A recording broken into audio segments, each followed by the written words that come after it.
இந்த அஞ்சலிய இனிமேலும் சும்மா விட்டா வேலைக்கே ஆகாது அப்படின்ற மாரி சொல்லி, இப்போ பெத்த அப்பாவே பார்த்தீங்கன்னா, விஷம் குடுத்து கொல்லப் போறாரு. ஏன்னா, அந்த அளவுக்கு பார்த்தீங்கன்னா, இப்போ நம்ம மாசலமணி செம்ம கோவத்துல இருந்துட்டு இருக்காங்க அப்படின்றது மிகப்பெரிய உண்மையா ஆயி போயிடுச்சு. அதாவது இப்போ அஞ்சலி திருந்திட்டா அப்படின்னா பிரச்சனையே கிடையாது.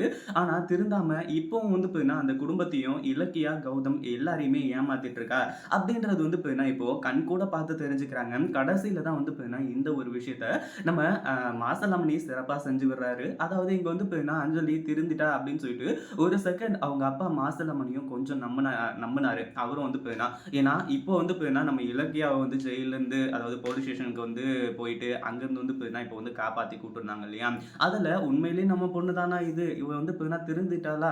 அப்படின்னு சொல்லிட்டு நெனச்சுக்கிட்டு இருந்தா. கடைசியா என்ன ஆச்சு அப்படின்னு பார்த்தீங்கன்னா, அவ்வளோதான் சோழிய முடிச்சுட்டீங்க போங்க அப்படின்ற மாரி, இந்த அஞ்சலியோட மைண்ட் இன்னும் மாறல. அவளோட புத்தி அப்படியே தான் இருக்கு. அவ இருந்தா இனிமேலும் இலக்கியாவுக்கும், கௌதமுக்கும் மிகப்பெரிய பிரச்சனை தான் அப்படின்ற மாரி முடிவு பண்ணி தான், இப்போ இந்த மாரி ஒரு வேலைய நம்ம மாசலமணி செய்றாரு. ஆனா அதுக்கு முன்னாடி நம்ம இலக்கியாவுக்கும், கௌதமுக்கும் இப்போ மிகப்பெரிய ஆபத்து வந்திருக்கு. என்ன அப்படின்னு பார்த்தீங்கன்னா, ரேவதியோட உயிர் ஊசலாடிக்கிட்டு இருக்கு.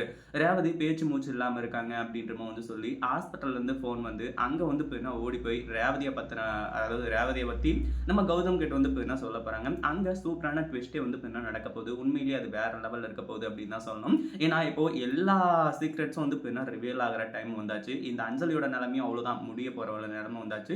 ஏன்னா அஞ்சலி திருந்து வா அப்படின்னு சொல்லிட்டு பார்த்தோம். ஆனா திருந்துற மாரி இல்ல. கடைசியாச்சும் பார்த்தீங்கன்னா திருந்துவா அப்படின்னு பார்த்தா, இப்பவும் அந்த வீட்டுக்கு போகணும். அந்த வீட்டுக்கு போனதுக்கு அப்புறமா இலக்கியாவையும், கௌதமையும் வீட்ட விட்டு தொரத்தணும். இப்படி தான் இவளோட எண்ணம் எல்லாமே இருந்துட்டு இருக்கு. அதனால பார்த்தீங்கன்னா வேற வாய்ப்பே கிடையாது. இங்கிருந்து பார்த்தீங்கன்னா எல்லாமே மாறப்போகுது அப்படின்னு தான் சொல்லணும். ஒரு பக்கம் இப்போ நம்ம மாசலம்மன் இருந்துட்டு அமைதியா உட்கார்ந்துட்டு இருக்காரு. அதாவது முன்னாடியே அவங்க அம்மாவும் அதே மாரி பார்த்தீங்கன்னா அஞ்சலி 2 பேருமே பேசிக்கிட்டு இருந்தாங்க இல்லையா? அது எல்லாத்தையுமே பார்த்தீங்கன்னா, மாசலமணி கேட்டுட்டாரு. அதனால தான் பார்த்தீங்கன்னா, இங்க பயங்கர கோவத்துல உட்கார்ந்துட்டு இருந்தாரு. இந்த அஞ்சலி இப்போ வெளிய கிளம்புறா. எங்க போறா அப்படின்னு பார்த்தீங்கன்னா, வேற எங்கேயும் கிடையாது. நம்ம இலக்கியாவுக்கும், கௌதமுக்கும் எதிரா ஒரு மிகப்பெரிய சதிய செய்யறதுக்காக போறா. ஏற்கனவே எஸ்எஸ்கே கிட்ட பேசிட்டு இருந்தது எல்லாத்தையுமே தெரிஞ்சு தான் நம்ம மாசலமணி சரியான கோவத்துல உட்கார்ந்துட்டு இருந்தாரு. கடைசியா என்னாச்சு அப்படின்னு பார்த்தீங்கன்னா, தன்னோட சொந்த பொண்ணுன்னு கூட பார்க்காம, அதாவது அவ போம்போது அவள பார்த்தீங்கன்னா, புடிச்சு, அடிச்சு கடைசியில பார்த்தீங்கன்னா, கொல்றதுக்கே தயாரா இருந்துட்டு இருக்காரு. ஒரு பக்கம் லட்சுமி இருந்துட்டு என்னதான் பார்த்தீங்கன்னா, "அண்ணா வேணாண்ணா விட்டுருண்ண" அப்படின்ற மாரி கதறினாலுமே கூட, இப்போ மாசிலாமணி அந்த ஒரு விஷயத்துல இவரு கண்டிப்போட தான் இருந்துட்டு இருக்காரு. இதுக்கு மேல பார்த்தீங்கன்னா, ஒண்ணுமே பண்ண முடியாது. எல்லாமே அவ்வளோதான் அப்படின்ற மாரி இருந்துட்டு இருக்கிறதுனால தான், இப்போ நம்ம மாசிலாமணி இப்படி பண்ணாரு. உண்மையிலேயே நல்ல விஷயம் தான். ஏன்னா, அவர் பார்த்தீங்கன்னா, இப்படி பண்றதுனால எல்லாரோட வாழ்க்கையும் நல்லா இருக்க போகுது. அதாவது நாட் ஒன்லி நம்ம இலக்கியாவோட வாழ்க்கை, கௌதமோட வாழ்க்கையும் நல்லா இருக்கும். அதே மாரி பார்த்தீங்கன்னா, இப்போ நம்ம கார்த்திக்கோட வாழ்க்கை.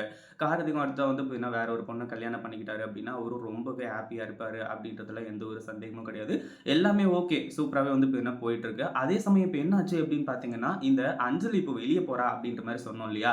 அது எதுக்காக அப்படின்னு பார்த்தீங்கன்னா, வேற எதுக்காகவும் கிடையாது. நம்ம ரேவத பத்தின உண்மைகள் பார்த்தீங்கன்னா தெரிஞ்சுக்கிறதுக்காக தான். அதாவது அவளுக்கு உண்மைகள் பல விஷயங்கள் தெரிஞ்சிருக்கு. அங்க நம்ம இலக்கியா இருந்துட்டு, நம்ம ரேவதி யாரு அப்படின்னு சொல்லிட்டு கௌதம்க்கு ரிவீல் பண்ணும்போது, அந்த ஒரு டீட்டெயில் பார்த்தீங்கன்னா அஞ்சலிக்கு தெரிஞ்சிருக்கு. அப்போ ரேவதி தான் பார்த்தீங்கன்னா, அதாவது இந்த வீட்ல வேலை செஞ்சுட்டு இருந்த அந்த ரேவதி தான் கௌதமோட உண்மையான அம்மாவா? இத பார்த்தீங்கன்னா வச்சு இப்பவே நான் என்ன பண்ண போறேன்னு மட்டும் பாரு. அப்படின்ற மாரி சொல்லி தான் இந்த வீட்ட விட்டு வெளிய கிளம்பணும்னு நெனச்சாங்க.